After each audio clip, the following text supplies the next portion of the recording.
Hello there, ladies and gentlemen. Legend Commentaries here, bringing you today a guide with Blitzcrank in a 5v5 on Summoner's Rift. As always, let's go through his abilities here very quickly. You have Mana Barrier, his passive. Whenever he's brought below 20% health, you get a Mana Shield for half of your total mana. For your Q, you have Rocket Grab. It reaches out and grabs the nearest target. It can be a minion or a champion and deals magic damage and pulls them to you. His W, Overdrive, increases your movement and attack speed for an amount of time. Your E, Power Fist, when activated, will apply a knock-up effect to your next auto attack, and that will apply to any target that you have active, a minion or a champion.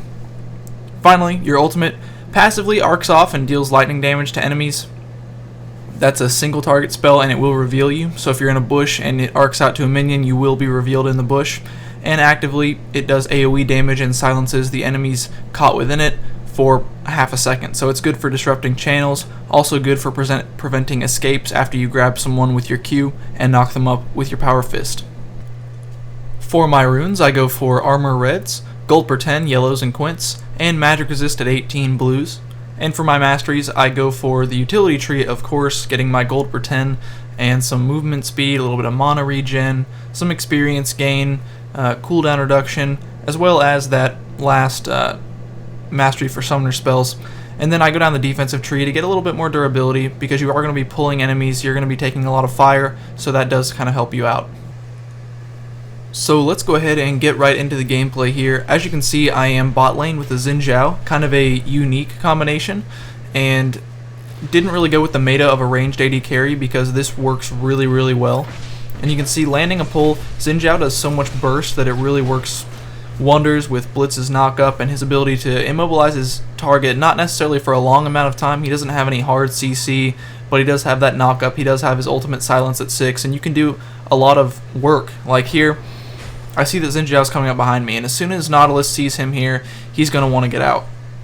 So what I'm doing is I'm watching the minion wave there, and as soon as it goes down and Nautilus is running away, pull him in, and Xin Zhao is able to do enough damage with the turret to take him down very easily. So those are the kind of plays you want to make with Blitzcrank, and kind of the whole frame of mind that you should be in is it's better to be feared in lane and miss a few kills than it is not to be feared and get one or two, really trick shot kills. So what that means is you don't want to go after things that you know you're not going to make. Threading the grab between two waves of minions and trying to catch them if they were maybe walking that way is just not a good idea. And no one can you can say, pro blitz players, pro support players can make those kind of grabs, but you want to go for the safer grabs. There, I had no enemy minions. Morgana was just walking there, and then I grab her and walk out of her ultimate, leaving Unholy an easy kill to pick up. And then he, dives in a little bit and gets taken out, but all in all, that was a good engagement. And like here, I go up, pull back, and then Draven flashes out. You can force a flash really easily, making those easy grabs. And I could have tried to grab him from the bush while he was running around, but instead I run out from the bush, zone him out away from his minions and towards his turret where he feels safe, and then grab him. And here, really getting pretty risky. Blitz is a good diver. You can actually do pretty good work on a turret because you do have that mana shield. You can see it did get popped there, and that's the only reason that I lived. And also, that's one of the reasons why it's good to build some mana items. So recently, I've started building a Triforce after I get my gold per 10s, and depending on how our lane is going, I'll either get 2 or 3, getting a Philostone, a Heart of Gold, and sometimes a Cage's Lucky Pick. And I would really recommend those every single game, the Philo and the Heart of Gold. And you can start. Okay, here's a good play. Morgana's ult, pull her out of the ultimate. That made me happy. That made me really happy. It was a professional play, but that's really, that's one of the things you need to keep in mind with Blitz too, is the displacement aspect of it. You don't necessarily have to use it to always initiate and get kills. You can use it during times like that when they're channeling something, pulling Nunu out of his ultimate, pulling Morgana out of her ultimate, pulling Cat out of her ultimate. Anything that's channeled, you can pull them out of. Even Ez, if you pull Ez in the middle of his ultimate channel, he won't be able to get it off. So anyways, back to items. I start with my boots usually because that's just kind of the, it's a more aggressive role to play. If you're feeling like in this lane, I didn't really feel like I would need that much mobility because we had a Xin Zhao bot. So I started with a bunch of wards because we were going to get pushed up and we were going to just pull them off their turret all game long.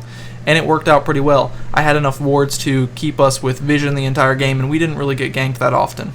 Now, another thing that you can use with Blitzcrank is not necessarily going for all the max range pulls. You'll see here in just a minute, I'm actually going to pull Shyvana when she is really close to me, and sometimes that can actually slow them down a lot, because you'll see here she's going to run, and then I pull her back, and then she's going to try and run away. But oftentimes when people are trying to juke you out as Blitzcrank, they'll run and zigzag and waste a lot of time, and if you don't pull them and you wait until they really have to get out, like when the rest of your team is there, here running back and pulling him back, not enough to where I'm out of the turret range, which was a mistake because I took way too many turret shots and get taken down, but I do allow Unholy to escape behind the minion waves. He loses the minions there, and he can dive back in on this Nautilus and take him down pretty easily. So for the rest of the item build on Blitzcrank, you want to get your gold pretends because you are going to be playing a support role. After that, I've started rushing a Zeal for the movement speed, after I get my boots too, and then going straight for a Triforce, because it really does bump up your damage and make you more of a threat to the enemy team than just your pull, which is nice because you can actually go into team fights and do stuff. So if you get your Trinity Force, what you want to do is start engaging on the AD carry. Like you saw me there pulling him, we had a little bit of vision, and I just saw him coming up from behind and launched out a pull. And there wasn't anyone around him that was really tanky that was going to run in that direction because it's towards their turret, and if anything, they would be running towards our team to engage. So I made the safer play and tried to pull out the AD carry and succeeded there. But so you have your Triforce. Going for a Frozen Heart is often really good because it gives you that mana, which is going to help with your shield. So while you may not necessarily, have the best tank role as a Blitzcrank, you can have a lot of sustain with that shield because its cooldown is so low. So you can really use that to your advantage as well by stacking a little bit of mana. So getting things like a Frozen Heart or a Banshee's Veil late game are really beneficial. And then of course, you want to build your Philistone eventually into a Shurelya's, and you could build your Heart of Gold into a Randuin's depending on whether your team has it or not. And if not, then I would say sell that and get something like a Banshee's Veil so that you can increase your mana. And I build Blitzcrank more utility than anything else. The Triforce recently has caused me to play him a little bit more on the offensive side of things, but don't go for AP Blitz or anything like that. It just doesn't work as well, and getting your AD carry farmed is pretty much the way to win games because they are the only thing late game that's going to be carrying you. So I hope you go and try out some Blitzcrank. He is so much fun to play, and it's so rewarding when you land those pulls and make plays for your team. He is not super expensive in the store, but I would say go ahead and give him a chance on his free week, and I hope you guys enjoy it and use this build and succeed with it. This has been Legend Commentaries, and I will talk to you guys later. Love you, and goodbye.